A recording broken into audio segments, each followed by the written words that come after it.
Hey guys, welcome back to my YouTube channel of 5 Token Reviews, hosted by yours truly of 5, coming straight from my bedroom to you on the internet. Before we go any further guys, make sure you like, a comment, and I'm trying to get to 1k subscribers and I need your help, so please subscribe if you haven't, and also share my videos so others can subscribe as well.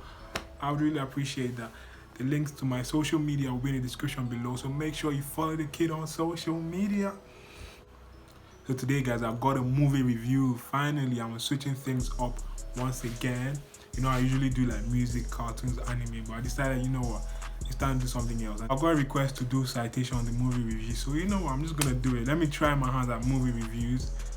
I feel like I'm going to talk too much because I took notes, man. I was really taking notes. I'm trying to take this thing seriously, you know. So let's just jump straight into it guys. So we got Citation on the movie review. Boom.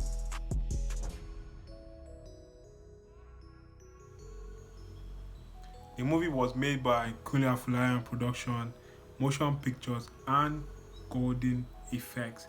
The movie's runtime is about 2 hours 31 minutes or so, which I feel like is long enough to have gotten that point across, and they did quite well. Now there are a few things to consider, but the first thing we're going to consider is the plot. Let us go through the quick synopsis on Netflix. Say a bright student in Nigeria takes on the academic establishment when she reports a popular professor who tried to rape her based on real life events. So we already know that it's set in a school, even based on the name Citation, like it just gives you connotation of academia, a school, a university, and yes, it's set in a university. The funny thing is that the university was not named at any point, but obviously it's in Western Nigeria just by the way things were. Anyway, the movie starts with a flashback from 2 years ago. A female student is on the phone with the professor and she's frantic. The professor says he's failing her and she's like, what's going on? Why are you failing me? She's a bit worried, like, and he said, you know why I'm failing you. And then she asked, what can I do to resolve this? I said, you know what you have to do, you know what you have to do. Basically suggesting what you know he's suggesting. And then she calls his name and he says, no, don't call my name. But you know, she's trying to negotiate with him on the phone and she calls his name like some more times and he's very insistent, don't call my name, don't call my name. And he says, you know what to do, meet me at so and so place at this hotel. And yeah, she goes to the hotel and he's there, he's half naked, you know, he's just on singlet and boxers. But this time around, she set him up. So 2 boys come in, they drag him across the street, they beat him, they flog him with belts and whatnot. Then something happens, which I won't get into. And then they are taken to a senate panel in the university, which is led by, you know, some important teachers in the university. And they said, why didn't you report this case to us instead of what you did by taking matters into your own hands? And she didn't really have a defense for it. But basically, they got expelled, they got rusticated. And then we come to present day now. We have the main character, who is Moremi Oluwa, is played by Temi Otedola. She's 21 years old here. She's a postgraduate student of international relations. And yeah, to be honest, people were shocked at how young she was. But in my case, to be honest, yeah, at 21, if I had the opportunity, I would have done a master's because I finished uni quite early. But you know, condition make crayfish bend. So you can say she's special. And I don't blame people for seeing her that way because, come on, if you went to university in Nigeria, if you went to a public university in Nigeria, most likely you will not have finished by 21 because it's not your fault, you know, ASU strike and so many other things will hinder you from graduating that early. I'm not saying that some people don't, but generally it's a rare thing. You understand? Anyway, she's very smart, she's quick-witted, you know, she's very studious, she's ambitious, she has very big goals, she wants to work for UN and whatnot. So yeah, and she's also beautiful, by the way. And as the story progresses, you see that she has character. She has a very strong moral compass. She keeps her boundaries and whatnot. Yeah, she does know. She has a good head on her shoulders, basically. But you see, the thing about Moremi is that she's nice. She's also naive. So now let's move on to the next character. You got Professor Lucien Ndiaye, who is an exchange professor from Senegal. You know, he's very suave, he has a French accent, everything. He's a complete package for girls, you know, if they like that sort of thing. Like he's a handsome man. He's played by Jimmy Jean Lewis. I don't know anything about this guy, but you know, I assume he's actually from Senegal. And he does the character justice. He does the character of Professor Lucien justice. He's a very smart man. He's basically the model for Moremi. She wants to be like him. You know, so a relationship between them starts to bond. Not an inappropriate relationship, just like a good student, good teacher relationship. Boom. Okay, now on to the next character. So Moremi has two friends, right? You see how the two friends. The first one, let's talk about the first one. The first friend is Gloria Dokai. She's older, she's also in the same class with her. She's flirty, you know, she says what she wants to say, and she likes men. You understand? She doesn't like small boys, and small boys are anybody that is in their university is a small boy to her. It doesn't matter how old you are, you're a small boy to her. As long as you're in the same university with her, as long as you're a student. Yeah, we have Kwesi, who is 40 years old. He's another character. He's Ghanaian, I believe. And yeah, they all have a good relationship with each other initially. Like, everything seems well.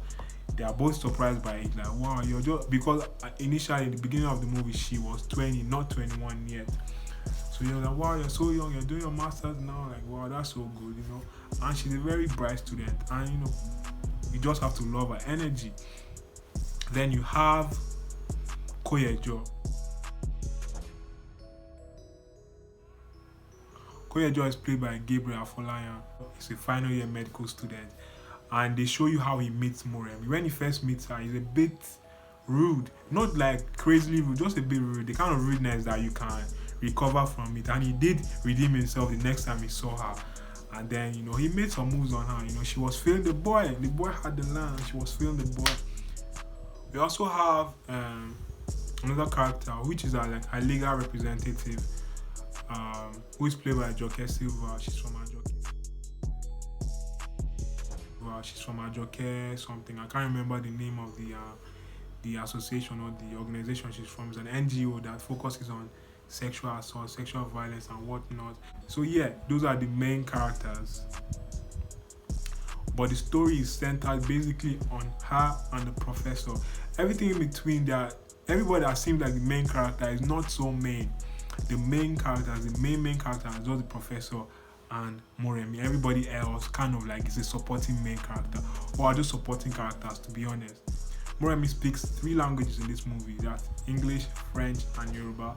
She speaks English with everybody else.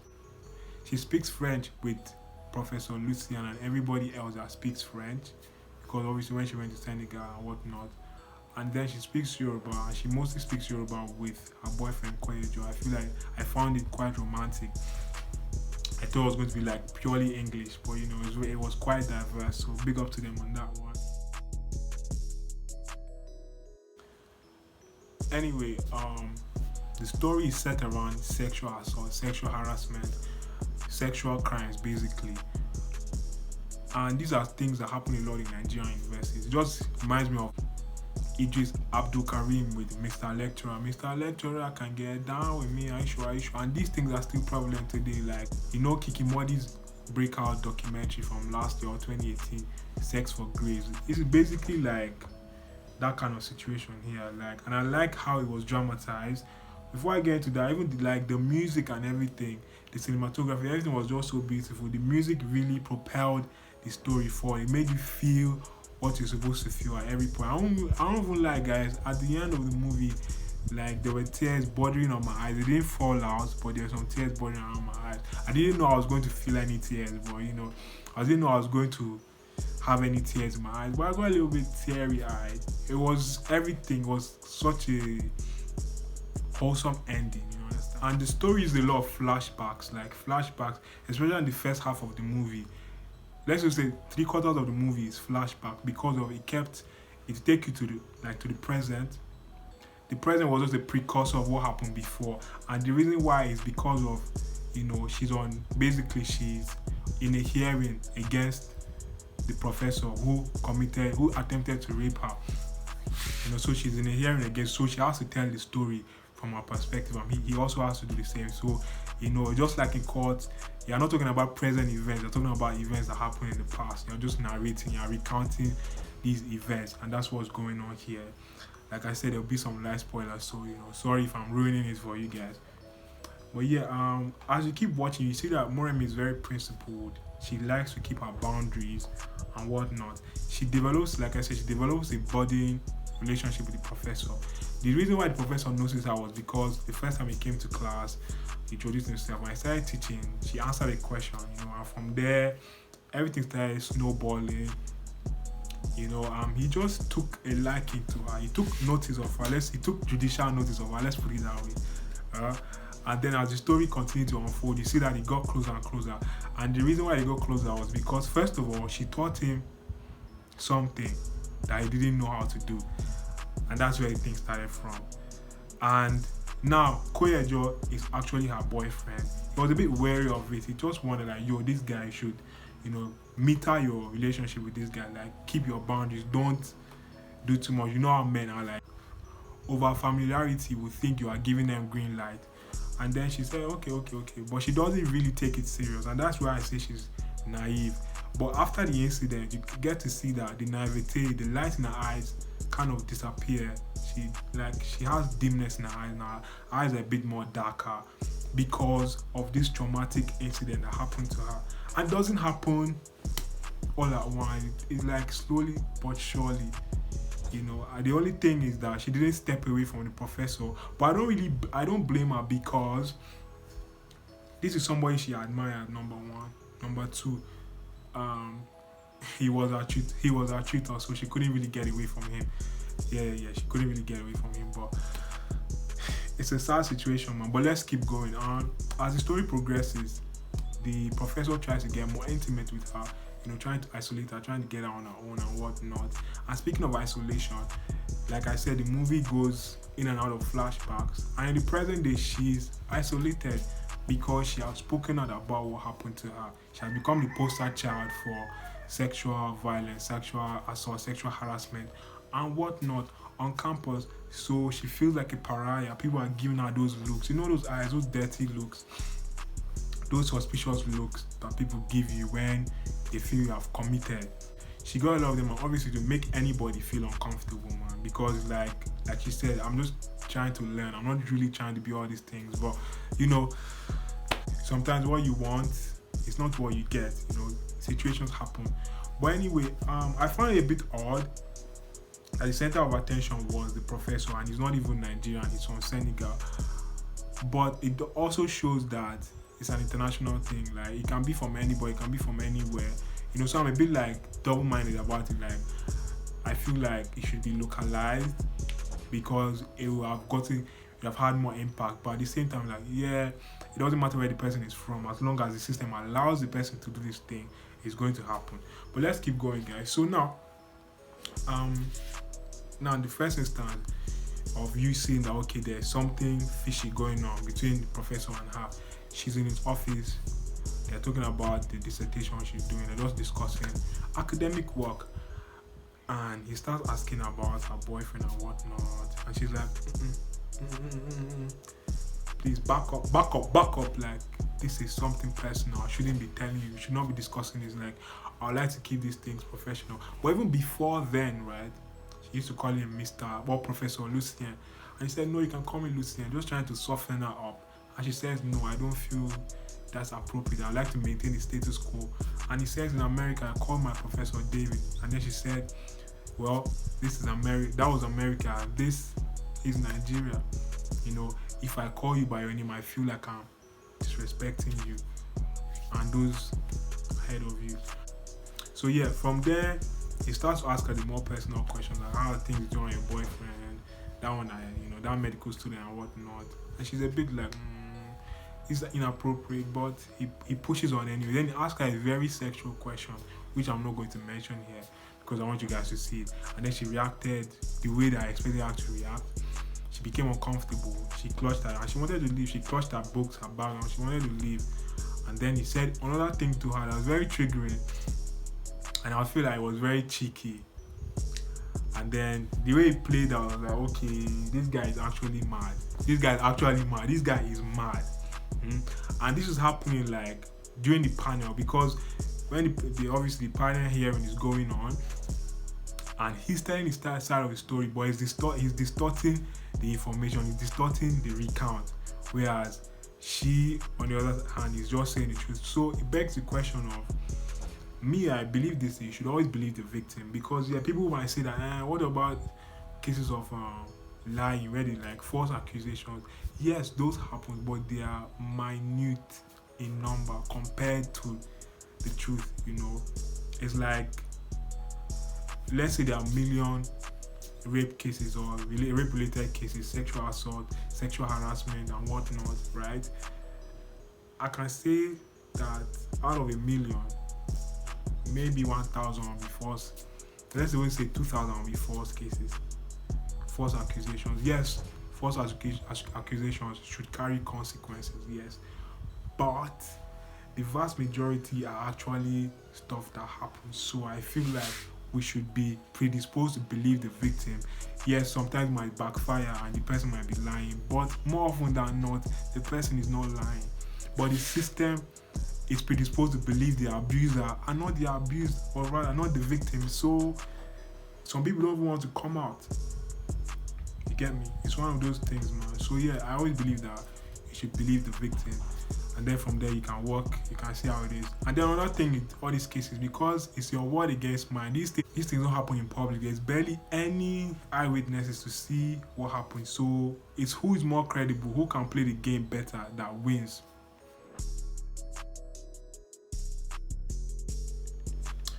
Sexual harassment, sexual abuse, and so many sexual offenses can be a result of power dynamic. A man or a superior person exerting power over somebody else with little or no consequences. Like in this situation, the reason why he was able to do it to Moremi is because he's a professor, and I believe that he thought that the system will be on his side, because generally the system moves to protect its own. Like, there are many instances, even in real life, where you report somebody for sexual misconduct, whether it be at work. You tell your parents someone did this to you, they might be like, hush, don't say anything, we don't want to disgrace the family. Or you say it in school and you're the one who is suddenly the wicked person, you want to bring this person down and whatnot. But the power dynamic is always in question. Somebody wants to exert power over the other person. You know what? Yeah, I have to even say this. Men are probably the biggest danger to women. Like, there's this scene I saw in a movie. The woman said that she was talking to some men, and then she asked them, what's the biggest fear you have against women? And they said, we are afraid that they are going to laugh at us. And then she asked women, what do you think, what's your biggest fear against men? She said, we are afraid that they are going to kill us.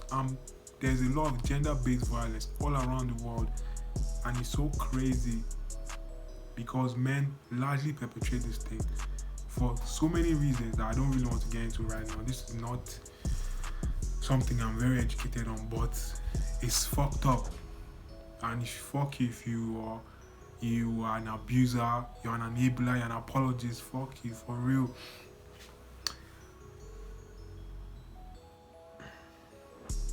But yeah, the system moves to protect its own. There are many situations where you report somebody and you don't get justice. It gets swept under the rug, or you get taken as a snitch. You become a pariah, you become an outcast. Everything becomes toxic to you. Like, this will ruin your lives. Just like Kiki Modi from the Sex for Grace. She said she didn't finish university because things were getting out of hand. And so many people perpetrate this thing all around Nigerian campuses, and it's so messed up, man. So imagine the amount of power professors have. Like, they can have your fate in their hands and they dangle it. for sex, for money, for favours and whatnot. Sometimes it's not like you even fail, they just want to fail you because you didn't do what they asked you to do. And I'm glad that this movie portrays all these things. It doesn't flesh out everything you get, but it does enough to start a conversation. This movie, I believe, should have a part 2, or not even a part 2, actually a series based on these things, with different instances. For example, instances where the victim wins the case, instances where the victim doesn't win, and the aftermath of that. What about situations where, because let's even take it back. Moremi is a very good girl. She's a cultured girl. She's respectable. She's smart and everything. But what about if it's someone like Gloria now, who, yeah, she might have been liking the professor, but let's say she denied the professor sex, for example, and the professor raped her, but she went to, the Senate and she said what she wanted to say, and they didn't believe her because you were flirting with the professor and he raped you. So there are some gray areas. This is not something that is so clear cut. I know I'm ranting here and there, but it's such a serious issue, especially for girls, young girls, man. Like, do you know it's the norm? Like, hardly would you meet a girl. It's not like they're not there, but more often than not, you're going to meet a girl that has been subject to sexual harassment, sexual violence, rape, sexual assault, and everything in between, than you meet a girl that has not experienced any of those things. It should not be a rite of passage. It should not be the norm that almost every girl has experienced this kind of thing. Men should not feel entitled to women to be able to do that to them. But anyway, it's a power dynamic thing. It's a power trip. Getting your way with somebody that you otherwise wouldn't have your way with, and getting away with it. You can also see that Professor Lucien is a manipulator. There's a way he says some things. He's arrogant. He says something blatant lies, and he looks you in the eye. He's very cold and calculated when he says these things. So you get to see the acting. They are very good actors. Like, they're not just saying the words, they are feeling it.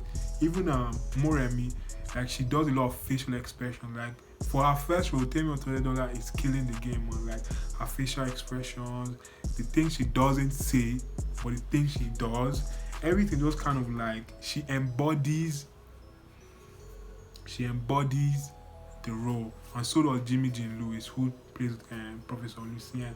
They will say he's a psychopath, and he does behave in that way because he has a patterned behavior. I don't really want to get into too much intricacies of this whole thing because it'd be like I'm basically telling the whole movie. So yeah, but I would like to take on this part here. Why I felt like should have been Nigerian is because now that it's international. Why I feel like should have been in Nigeria, and the person should have been Nigerian, the lecturer should have been Nigerian, is because of the way the movie is set. They are going to different countries. They go to 3 countries, like I mentioned. It's set in Nigeria, Senegal, and Cape Verde. Now, during the course of the movie, she goes to Senegal. So it kind of alienates some people. Like, okay, you don't have money to travel to another country to get evidence against somebody. So what do? Even within Nigeria, it's not like every student has money. Every female student has money to go and look for evidence everywhere and there. So I felt like in that way that the scale of the movie was too large, so it can kind of alienate some people, but at the same time it also welcomes people in. So I'm kind of like stuck in 2 minds about it. But they did what they did. I feel like what should have happened is that I feel like if there's a part 2, the part 2 should now be a Nigerian lecturer. Or rather, what should have happened is that, okay, I think the way they reconciled it is that, the beginning with Professor Grillo, him doing what he did, I feel like that's how they reconciled it. Like, okay, this was the Nigerian lecturer, this was what he did. And then, even a foreign lecturer can do the same thing. But I felt like Dr. Grillo was just a footnote. It was not that important. So that's why I feel like this guy should have been Nigerian. But still, it works. It finds a way to work. And one thing I have to say is that being highly educated does not mean you have a good character. Like, you remember, it's his word against hers. So people now base this thing off of character, like, oh yeah, he can never do such a thing because I've known him for so and so years. Yes, you might know somebody, but you don't know their dark side, you don't know their secret. So it can be hard for you to imagine, to reconcile the fact that somebody who's your friend, your best friend that you've known for so long, your close friend, can do such an animalistic thing like rape. You might, how can this person rape someone? I don't get it. Like, you cannot recognize, so you cannot believe the rape victim. You're always like, nah, it's my friend. What do you mean? I've known this guy for so and so years. And that might be true, but everybody has their dark side, some darker than others. What I also want to say here is that it's good to have a support system, a strong support system in times like this. These are trying times. Like, victims need a strong supportive system. Like, I cannot stress it enough. People that will reassure them, people that assure them, people that reassure them, people that will be there with them across the way. And she didn't really have that. Yes, she had the legal representative, was also doing it for her own benefit because of the advocacy thing, like just to get their name out there as well. So yeah, I guess they had mutual interest in getting justice. And also, I want to say the professor is such a gaslighter. You can see it gets back to the psychopathic behavior. He has a pattern of victimizing female students, Yeah, just the gaslighting. Imagine somebody saying a bold-faced lie to you. It's just like what Nigerian government did. Like, see how annoyed we were, see how outraged we were that they said the Lekki shooting didn't happen, they were not there. The army said they were not there. They are just bringing out stories from their nyash every other day, saying different rubbish.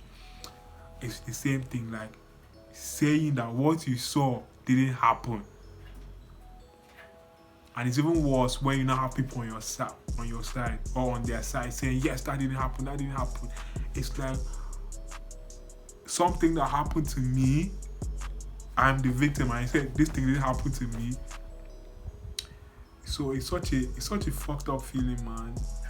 So if you know anybody that's been abused, that's spoken to you, that's confided in you, please be there for them as much as you can. You might not always push them to come out and speak and whatnot, but just be there for them. Help them, do what you can for them. While I was watching the movie, it begs the question, when should a rape victim speak up? When should a victim of sexual assault, sexual violence speak up? Is it immediately after the incident or not? Because one thing, since it's your word against your abuser's word, it's like, okay, and you're trying to bring in evidence, this person did this to me, how long should it take? What steps should you take? Because honest to God, I'm sure when someone is abused, especially by someone they trust, the shock is so much to them that they cannot even process it. They don't even want to tell anybody. It takes them a while for them to come to terms with it, number one. After coming to terms with it, like, do they want to even speak up? And these things take time. It's a psychological breakdown. It's a mental breakdown. Like, it's kind of like your whole world is crashing down, all by somebody that you believed in, you trusted. Because abuse is not really done by strangers. It's done mostly by people that come close to you. People that let into your space.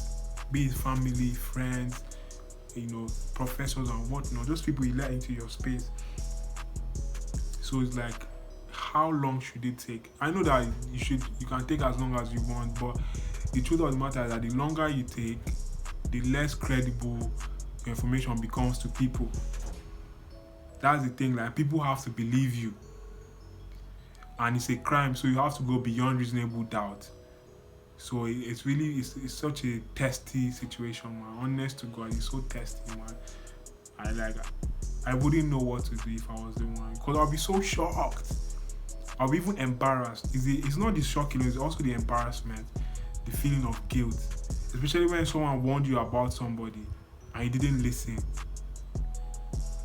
And then you know that if you tell the person, then the person will be like, I told you so, but you didn't listen to me. So it's it's very complicated. I like how they did it. Like, it was so complicated. The intricacies of it here and there, how they weaved everything, or how they wove everything together, man. It was excellent. So big up to Kunle Afolayan on the direct. Big up to Kunle Afolayan, the director, man. I have to say, Temi Otedola really embodied this character. Like, yeah, she took the role so well, man. She really behaved like a victim. Like, she was very believable. But she's an ideal victim, in the sense, an ideal victim that's willing to step forward. So that's why I need a series where there are different types of victims. For example, the ones that don't want to step forward or might tell you but don't want anything to be done. So how do you convince those ones to tell their story out loud? So that's why I feel like it should be a series and not just one movie, to be honest. But the whole thing also begs the question, does the victim bear any blame when they are abused? And obviously the answer is no.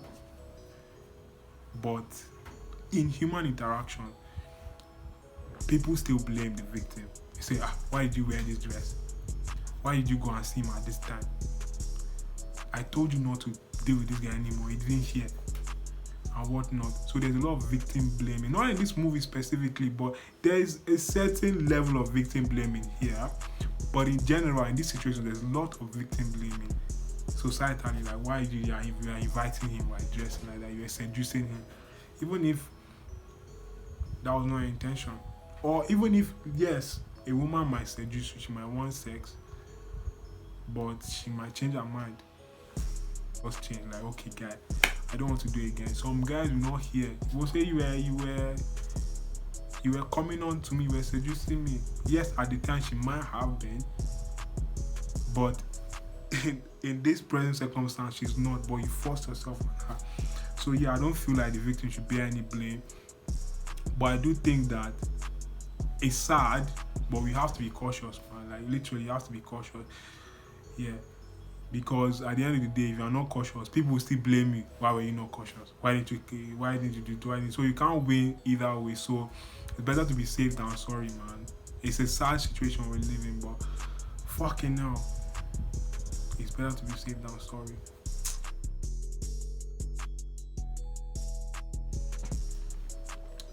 Final thoughts on the movie. The movie was fantastic. Yeah, it did what it set out to do. It opened things up for conversation. These are conversations we should be having, but we should also go beyond conversation. This is endemic. This is an epidemic in universities in Nigeria. If you have never been a victim, you probably know, you know someone who has been a victim. That's how rampant it is. And the brunt of it is women. Professors exert their power on women by demanding sex for grades. And you know what that means. Even if not for grades, for other things, like just because they have the power to do so, they have your fate dangling in their hand. So there's a lot of abuse of fucking power. So the message is clear: abuse of power. Speak up. So it's okay. It's good to speak up. It doesn't mean that every time you speak up, you will get what you want.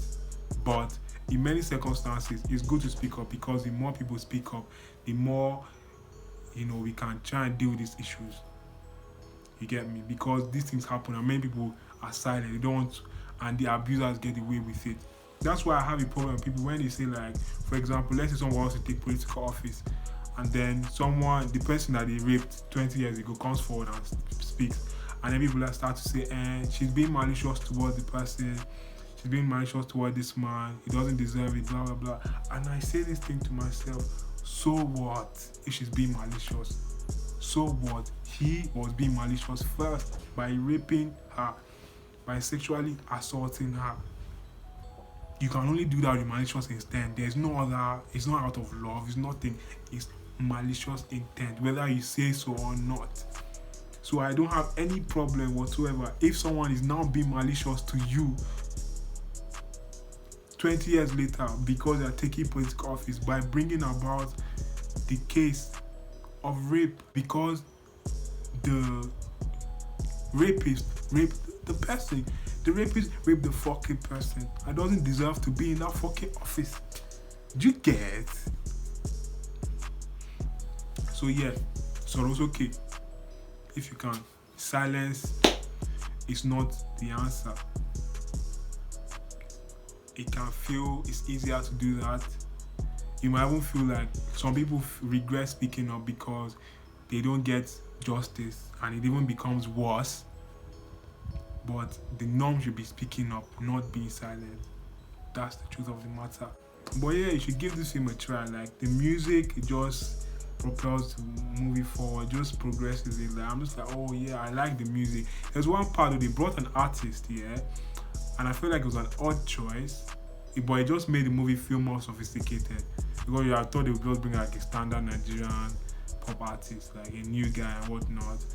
But they brought out somebody else, someone that I would never would have expected. But they brought him out, and that even made it even cooler. As for character development, I don't feel there is character development in this movie. It's more like character unravelment. Like, as the plot moves forward, you get to see how the characters behave in different circumstances. So I wouldn't say it's character development. Like the professor, as the plot moves forward, you see he begins to unfold, he begins to unravel. His true nature begins to show. You get. Whereas Moremi, when you put her in that circumstance, her character is unraveling as well. So I wouldn't say there's necessarily character development, any strong character development. I'll just say character unravelment. All in all, the movie was really nice. I really enjoyed it. There was no power or I felt bored or anything. I don't feel that the movie was too long, but also that we are using Netflix, so I'm managing data. Lord knows that I think the movie sucked my data, man. It sucked out. But you still love it. No complaints for that one. If this movie didn't suck it, something else would have sucked my data. It is what it is. Also, the casting, I feel like the casting was really good. Everybody did their thing. Everybody played their role well. I wouldn't say that anybody deserved to not be in the movie that was in the movie. Yeah. But one thing that I find quite annoying in Nigerian movies, especially these types of movies, like all these Nigerian big movies, that they usually star the same people. Joke Silva in Beverly Naya, Banky W, Fowles, Adesua, AY, and Iniedo, and some other people here and there. But this time around, it wasn't so prevalent, but it was still there. Joke was there, and Iniedo was there, and obviously Gabriel Afolayan. So I feel like, there's just, Nollywood is much bigger than those people, do you get? For them to be getting so many of these big roles, you get me? So, but I'm glad that in this movie, like, they were minimal. It wasn't too many repeat people. Like, we got to see new people or people that we don't see that often. Like, this is literally Temi Otedola's debut movie, and it's such a movie with a strong and poignant message. So big up on that one. Altogether, how many tokens does the movie get? Drum roll, brr. I'll give this movie 8 tokens out of 10. It satisfies everything for me. I just feel like this should be more of a show than a movie. Yes, it's just one instance of how these things can play out. There are several other instances where these things can play out. So I feel like a show. I feel like a show can show you different outcomes of these things. Going through different universities, you can make it international, you can make it national. Like, you should contrast between, now we have an international professor that behaved very badly, criminally in fact, but then you have a Nigerian lecturer that didn't behave so badly. Then you have a Nigerian lecturer that does the same thing. You can even flip and say where a female lecturer is the one coming on to a male student, all those kind of things. So there are just so many circumstances that it should just be in one format. You get where I'm coming from here. So altogether, like I said, the movie is 8 tokens out of 10. I really enjoyed it. I'm looking forward to it. But if you're watching, guys, and Kunle Afolayan, please try and make this into a show. It will be so much better because these conversations are needed. And also, another type of movie I would like to see is a movie about the intricacies of corruption in government. I don't know if there's a movie like that already, but we need to see that because this year has shown us that the government is willing to do everything to protect themselves from change. Do you get? So the system doesn't want to change. I keep saying that the system is slow to change. The system is patient. The system will frustrate you because it has the means of frustrating you and me. Do you get? The system is patient. It can wait out your protest. Even if those protests are gone on for the whole month, I don't think much would have changed, to be honest with you. Not because we are not effective in our protesting, just because the system doesn't want to change. So you have to force the system, by all means, force the system to change in the most non-violent way possible, of course. Violence is not the answer. Yeah, guys, I'm gonna go now, but before I go, make sure you comment your best part of the movie if you've seen it already. If you've not seen it, let me know if I convince you to see it or not. Comment below. Also, comment what movie you want me to review next. This is my first movie review, so I'm sure there are many mistakes that are made, but all along it, I'm sure there are many mistakes that I made, but as time goes on, I'm going to get better, obviously. So just forgive me for this one, and Biko. I'm trying to get to 1K subscribers and I need your help, so please subscribe if you haven't, and also share my videos so others can subscribe as well. I'd really appreciate that. You can find this movie on Netflix. Go and watch it. Go and watch this movie on Netflix if you haven't. Quick. And the links to my social media will be in the description below, so make sure you follow me on the social media. Okay, thank you. I'm gonna go now, guys, for it, but if you want to stick around, you can watch my other videos. Peace.